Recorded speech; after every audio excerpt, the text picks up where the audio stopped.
ప్రియ విద్యార్థులారా,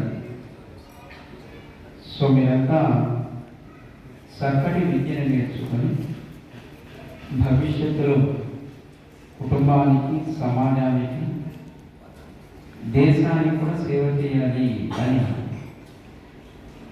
కాంతి educational institution ద్వారా విలువలతో కూడిన విద్యను చక్కగా మీరంతా పొందుతున్నందుకు ముందుగా మీ అందరికీ మంగళాశాసనం చేస్తున్నాను. మీరంతా విద్యార్థులు అంటే విద్యని కోరుకునేవాడు. విద్య అంటే ఏంటి? విద్య అనగా ఏమి? నీతికారులు చాలా చెప్పారు. విద్యానామ నరస్య రూపమధికం. వాడు పొట్టిగా ఉన్నా, పొడుగుగా ఉన్నా, నల్లగా ఉన్నా, తెల్లగా ఉన్నా వాడికి ఒక ఆకారాన్ని కలిగించేది విద్య. విద్యానామ నరస్య రూపమధికం ప్రచ్ఛన్న దుఃఖం ధనం. ఇది మన కంటికి కనపడకపోయినా ఏది ధనం అనుకుంటున్నామో దానికంటే గొప్పది. విద్య భోగకరి, మనకి చక్కటి భోగాన్ని ఇచ్చేది. దానివల్ల భవిష్యత్తులో మంచి ఆనందాన్ని పొందగలుగుతాం. సుఖకరి, మంచి సుఖాన్ని పొందగలుగుతాం. విద్య గురువునామపి గురువు. గురువు అంటే చదువు చెప్పేవాడు, జ్ఞానం ఇచ్చేవాడు అని. గురువు అంటే చాలా గొప్పది అని కూడా అర్థం. కనుక విద్య ఏది గొప్పదో అన్నిటికంటే గొప్పది. విద్య బంధుజను విదేశగమనే. విదేశం అంటే ఏంటి? విదేశం అంటే మనది కానిది. మనం పుట్టిన గ్రామం దాటితే మరొక గ్రామం విదేశమే. మనం పుట్టిన జిల్లా దాటితే మరొకటి విదేశమే. మనం పుట్టిన రాష్ట్రం దాటితే అది విదేశమే. మనం పుట్టిన దేశం దాటితే అది కూడా విదేశం. అందుకే విదేశాల్లో అమెరికా, ఆస్ట్రేలియా, లండన్ ఇవన్నీ అంటుంటారు కదా. మనం ఎక్కడికి వెళ్ళినా విద్య ఏం చేస్తుంది? విద్య బంధుజను విదేశగమనే. మనకు చక్కటి స్నేహితుడిలాగా ఎవరితోనైనా మనం చక్కగా మాట్లాడగలిగేట్టుగా, కమ్యూనికేట్ చేయగలిగేట్టుగా, మనం వాళ్ళతో గడిపేట్టుగా. ఇంగ్లీష్ వస్తే ఎక్కడైనా బ్రతకగలుగుతామా లేదా? హిందీ వస్తే భారతదేశంలో ఎక్కడైనా బ్రతకగలుగుతామా లేదా? లేదా తమిళ వస్తే మద్రాసులో బ్రతకగలుగుతామా లేదా? లేదా మరాఠీ వస్తే మహారాష్ట్రలో బ్రతకగలుగుతామా? సో విద్య అనేది నువ్వు ఎక్కడైనా చక్కగా బ్రతకడానికి వీలుగా నీకు ఒక బంధువులా నీకు ఎప్పుడు ఉపకరిస్తాను. అంతేకాదు విద్య సుపూజ్యతే రాజన్. రాజుల చేత విద్య ఉన్నవాడే పూజించబడతాడు. నహి ధనం. రాజుగారికి ఆయన గొప్పతనం. ఆయన ఎవరిని గౌరవిస్తాడు? తనకంటే గొప్పగా ఎవరు ఉన్నాడా? ఆయనే అందరికంటే గొప్పవాడు. కనుక ఆయన గౌరవించేది ఎవరిని? విద్య కలిగిన వాళ్ళని, జ్ఞానమైన వాళ్ళని. వాళ్ళ చిన్నప్పుడు వినుంటాం, పాఠంలో చదువుకుని ఉంటారు. శ్రీకృష్ణదేవరాయలు సభ, దాని పేరేంటి? శ్రీకృష్ణదేవరాయలు సభ పేరు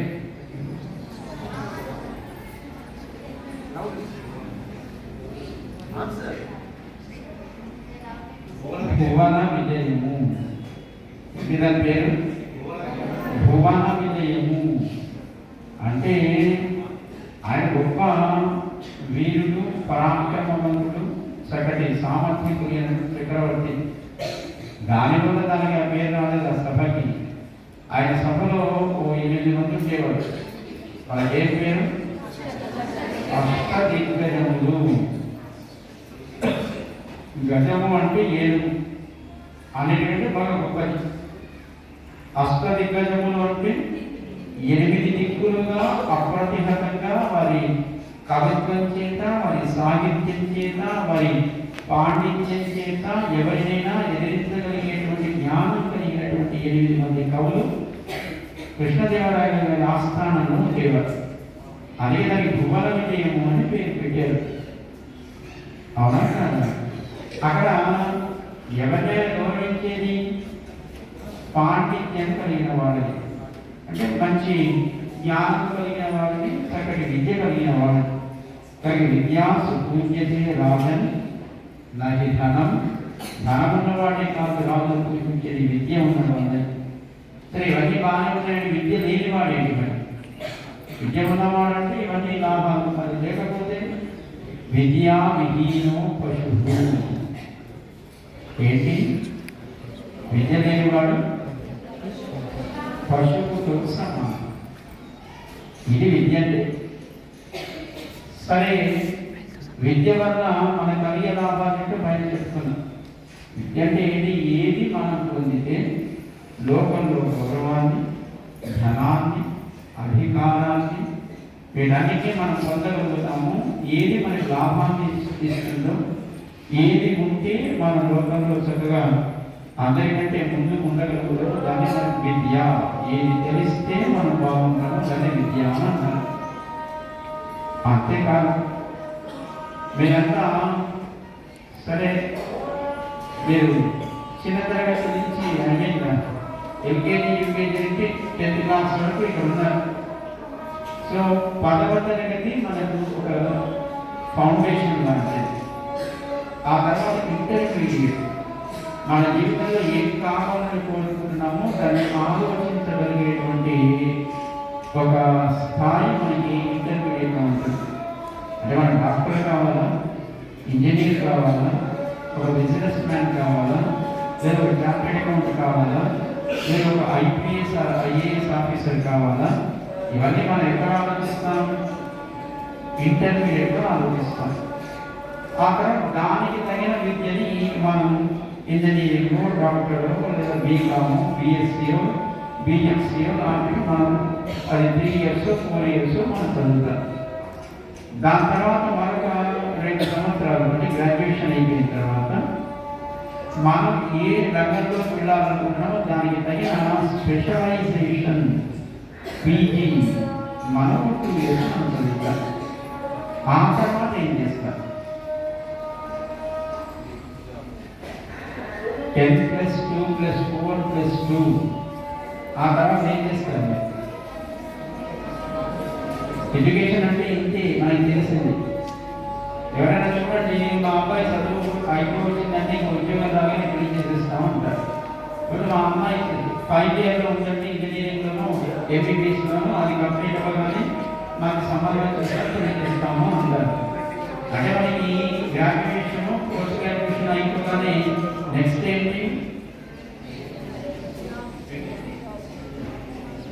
ఏంటి? జాబ్. దాని తర్వాత లైఫ్ సెటిల్మెంట్. సో ఇదే మనకు తెలిసింది. So the purpose of education is to earn money and to settle in our life in a proper way. ఇదేం పెద్ద చెడు ప్రాక్టీస్ కాదు. It is not a bad practice. But whenever it is needed and whenever it is a necessary activity, so we use even cell phones and technology also. So మీ ఇంట్లో వాడుకుంటారా లేదా? అప్పుడప్పుడు వాట్సాప్లో మీరు కూడా వాడుకుంటారా లేదా? మీ బంధువులు ఉంటారు, ఎక్కడో ఉండే మీ ఫ్రెండ్స్ ఉంటారు, లేకపోతే ఇంకేదో అమెరికాలో ఉండేటువంటి మీ రిలేటివ్స్ ఉంటారు, మీ బాబాయో లేకపోతే పిల్లి లాంటి వాళ్ళు అందరితో మాట్లాడతాం. సో అందరం వాడుతాం. సో మనకి టెక్నాలజీ ద్వారానే మన నెంబర్ ద్వారా మన కనుక స్వామివారి వెబ్సైట్లో రిజిస్టర్ అయితే everyday organisation post 2 slokas of Bhagavad Gita with voice of Swamiji. So Chiranjeevi స్వామీజీ వాయిస్తో 2 భగవద్గీత శ్లోకాలు ప్రతిరోజు మనకు పంపిస్తారు, మన ఫోన్కి పంపిస్తారు. సో నేర్చుకోవాల్సిన లేదా? సో ఒక్కొక్కసారి కంబైన్ వర్డ్స్ ఉంటాయి.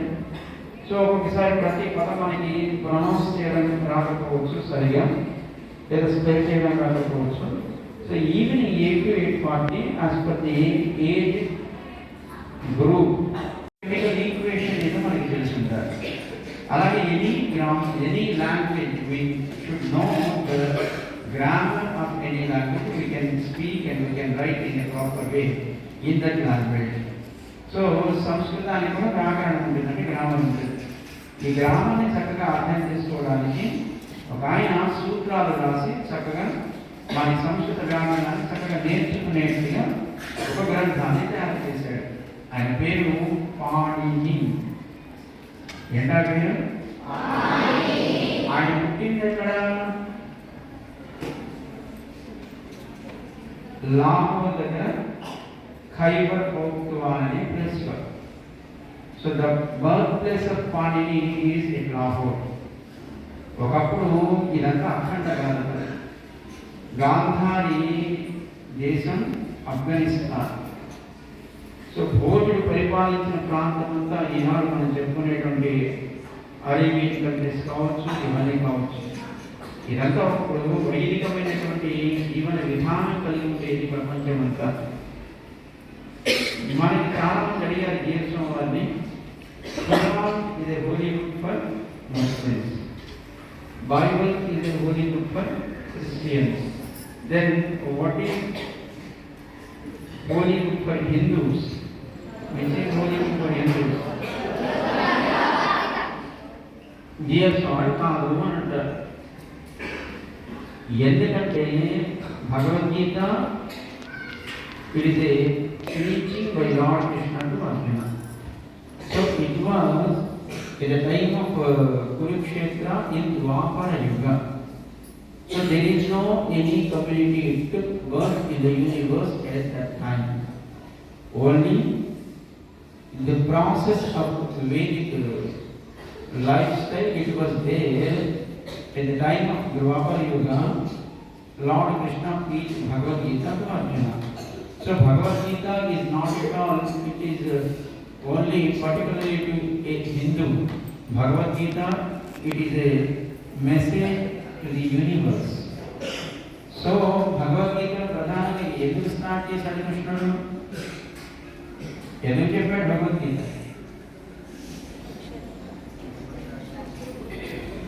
ఎందుకు? So Arjuna, he entered into the battleground and he saw all whatever the enemies, they are relatives of his relatives. So he don't want to fight and he don't want to kill all the enemies who are relatives of him. So he felt that it is adharma. So he wanted to drop his weapons. So Lord Krishna started giving message in the name of Bhagavad Gita to realize the responsibility of Arjuna. So as a student, what is your responsibility? What is responsibility of a student?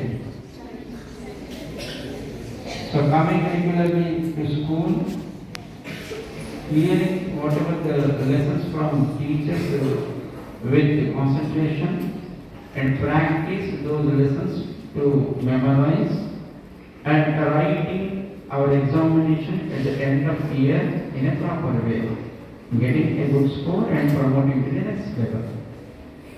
So మీరంతా అమ్మని చదవంతా బోర్డుగా ఉంది, నాకు అర్థం కాదు, నాకు రాదు అని పుస్తకాలు పడేశారనుకోండి. అమ్మ కూడా చెప్తుందానే తాను చదివితే బాగుపడతావురా అన్నట్టుగానే కృష్ణుడు అర్జునుడికి ఏది కర్తవ్యమో, ఏది తన రెస్పాన్సిబిలిటీలో చెప్పడం కోసమే ఆయన ఇచ్చిన మెసేజ్ భగవద్గీత. ఇప్పుడు ఎక్కడైనా బార్డర్లో మన ఇతర కంట్రీస్ వాడు వార్ డిక్లేర్ చేశారనుకోండి మన మీద, ఏమోనంటే అవతల వాళ్ళు శత్రువులే కానీ వాళ్ళు కూడా మనుషులే కదా, మనం కాలిస్తే వాళ్ళకి రక్తం కారుతుందేమో, వాడు చనిపోతారేమో, వాళ్ళకి కూడా కుటుంబాలు ఉంటాయి కదా, వాళ్ళు ఏమైపోవాలి అని మన వాళ్ళు వెపన్స్ డ్రాప్ చేసి చెట్టులైతే నిలబడ్డారనుకోండి, ఏమవుతుంది? వాడు మనకి కాల్చి దేశాన్ని ఆక్రమిస్తాడు. సో అక్కడ యుద్ధం చేయడమే ధర్మము, ఇదే చెప్పాడు కృష్ణుడు. ఎక్కడ మంచిని మనం నిలబెట్టాలనుకుంటామో అక్కడ ధైర్యంగా నిలబడడమే మనం చేయాల్సినటువంటి కర్తవ్యం. So Bhagavad Gita it is a message to the universe, not to particularly Arjuna or to any community. అందుకే భగవద్గీతను మిడిల్ ఈస్ట్లో వాళ్ళు ఇంప్లిమెంట్ చేస్తున్నారు, పాకిస్తాన్లో వాళ్ళు అధ్యయనం చేస్తున్నారు, జర్మనీలోనూ అమెరికాలోనూ వాళ్ళు they want to know the essence of Bhagavad Gita to do activity of their in a proper way, in a perfect వే. అందుకోసం జిఎస్ వాళ్ళు కూడా ఇందాక మన శేఖరరావు గారు చెప్పినట్టుగా ప్రజ్ఞా వికాస్ అంటే వికాస్ తరగతి, it is an organisation to serve the society. So in that Vikas తరగతి Pragna it is an activity. So ఆ ప్రజ్ఞా యాక్టివిటీ ద్వారా మనం భగవద్గీతను అందరికీ పరిచయం చేయాలి, నేర్పించాలి అని జిఎస్ వారు ఒక యాక్టివిటీ స్టార్ట్ చేశారు. మనంతా భగవద్గీత నేర్చుకున్నామా? భగవద్గీతని మనకి టూల్గా ఉపయోగిస్తారు, ట్రైనింగ్ క్లాసెస్ చెప్పేవాడు. Personality development, empowerment, stress relief activities and decision making, proper decision making. So ఇవన్నిటికీ Bhagavad Gita is a good solution. So ప్రతి వ్యక్తి జీవితంలో సమయానికి తగినట్టుగా ఒక ఆలోచన చేసి దాన్ని ఇంప్లిమెంట్ చేయడానికి, దాన్ని సక్సెస్గా మార్చుకోవడానికి Bhagavad Gita it is a true guide to everyone. So Bhagavad Gita నేర్చుకున్న వాళ్ళందరూ బాగుంటారు అని జీవిస్వామి వారు మనకి భగవద్గీత అందరికీ నేర్పాలి అని యాక్టివిటీని స్టార్ట్ చేశారు. సో మనం కూడా భగవద్గీత నేర్చుకుందామా? సో మరి ఎలా అందరు సెల్ ఫోన్స్ వాడుతూ ఉంటారా? పిల్లలు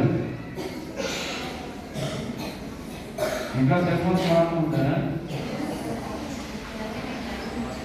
సరే, సెల్ ఫోన్ వాడేవాళ్ళు చేయాలి, వాడేవాళ్ళు ఏం కాదు, సెల్ ఫోన్ వాడకుంటే టెక్నాలజీ వాడనట్టు. సో anything is not bad in the universe. It's okay. Anything is bad in the universe అన్ని మంచివి, దాన్ని వాడుకునే విధానంలో ఉంటుంది.